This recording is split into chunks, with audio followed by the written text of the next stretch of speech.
So in order to keep this in somewhat of the similar proportion of the previous one, I'm going to make this a 1 by 3 by 3, and that's the length, the width, and the height.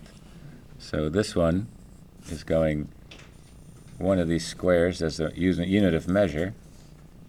It's going 3 back, and then that is being projected or extruded, if you want to keep with some of the same terminology as the 3D modeling on the software. And then this is clicked off back here. Okay. And then the pattern, or this checkerboard 4 square, if you've ever played that game there. So there's a division. Here's the diagonal of this top surface. And these again are going 30-degree lines going across. Okay. So see if you can pull that off. And then if you were to fold this and view it from this direction, okay, I'm going to have this one. I'll just do it lightly just to start off, just to show you the shading. So that part I'm going to put in.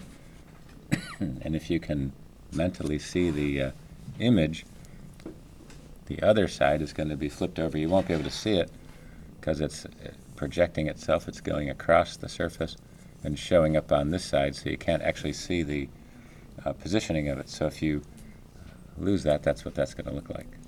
So in other words, this is extended out flat, just like in the cartoon illustration, and then it folds under to be the square surface that you see, and then it comes up on the other side for the other wall, and this side that we can't see is going to be in the dark shadow of the symbol.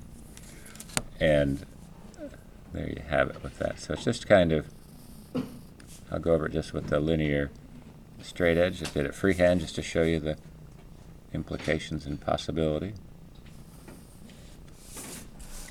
And then just doing a little vertical segment here.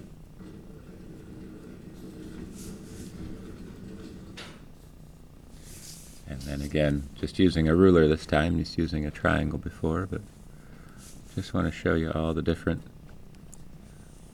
possible applications and their use, whether it's paper or anything, a straight edge you can use.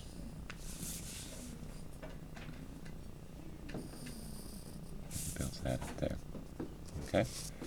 And then as you go through this to start to shade this, I'm just putting a paper under my hand just to stay somewhat in there, and just covering this as the top pattern. Kind of rough at first, but I can find that edge and blend that in there. So I'm just initially just looking at the pattern just to get some of this in here. And again, since I used the straight edge there, it gives me almost a line to butt up against.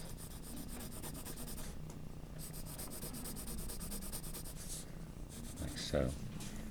And again, this is the top part. It's going to be in the lightest. So right from that edge line, I'm just going to try to blend it and then quickly let it become light. And come along this edge. And try to quickly let that be light.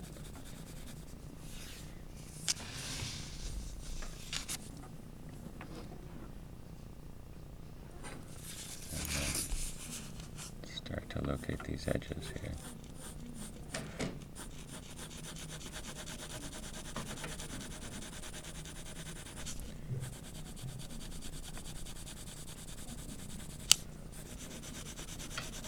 So you can use the outline almost as a gauge to help you blend your color of the value.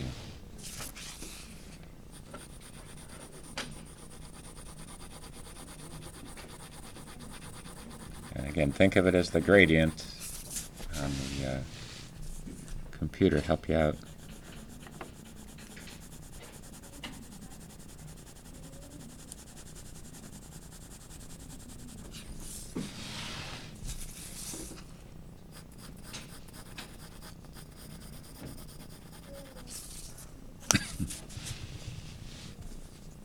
Once you get it, then just try to use, whether it's a straight edge or paper, to that in.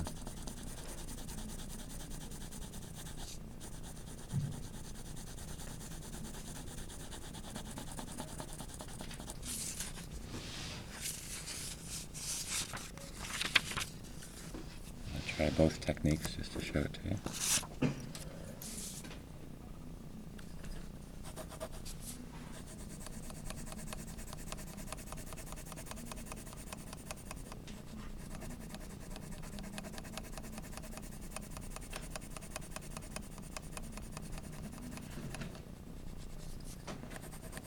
Try to get as much value contrast from the darkest to lightest as you can.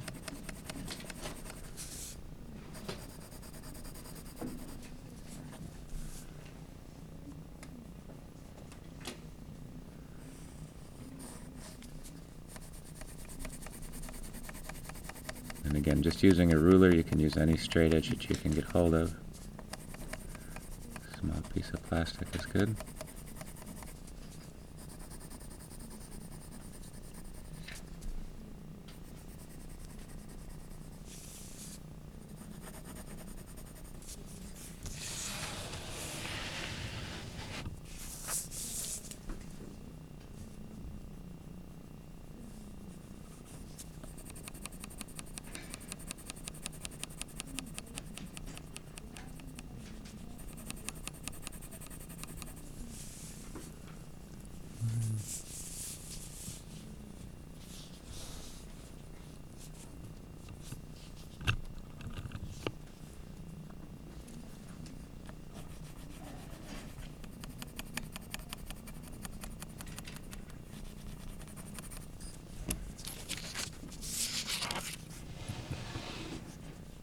So there, trying to emphasize that. Come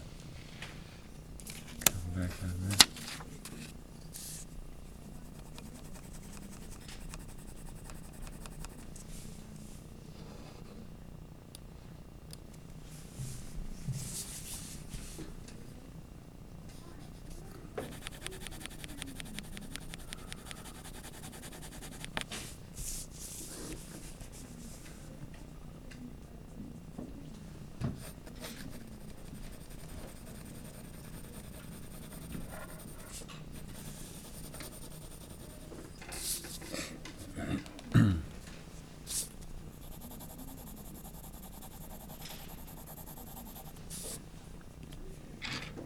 Remember, you can use your eraser to clean up the edges too. Incorporate a highlight. Use a piece of paper.